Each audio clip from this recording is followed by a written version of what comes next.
MAC addresses are represented by how many hexadecimal characters? Well, first, for MAC addresses, if you're on a Windows machine, go and type in command prompt. Once you're in your command prompt, it's like a black screen, looks like that. Type in ipconfig/all. Once you do this, you're going to get a bunch of Windows IP configuration details. There's a bunch here. To find your MAC address, the MAC address is actually the same as your physical address, and it will be under the Ethernet adapter Ethernet settings. So if I'm looking at it, I see my physical address here, and mine, I won't tell you, but there are 2 characters. There's a dash, 2 characters, dash, 2 characters, and so on and so forth. These are hexadecimals. So when you see A, B, C, D, E, or F, it's hexadecimal.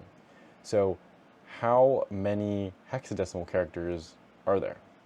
Well, hexadecimal, this is how I like to remember it. Hexadecimal means 15. So you have from 0 to 15. Technically you have 16 of them, but remember 0 to 15. Those are your hexadecimal numbers. Now, how many of these numbers are in the MAC address? How many characters? Well, it's not going to be 16. I know that because the hexadecimal already represents 16, so the length of the MAC address is not 16. The way I remember it is, we know hexadecimal 16, right? And then we have hexa. That's, again, how I like to remember it. Hexa is 4 characters. I held up 5. 4 characters. So we're going to take the 16, which the hexadecimal represents. We're going to minus the hexa, and you get 12. 12 is the answer. 12 is how many characters that are going to be in the physical address itself.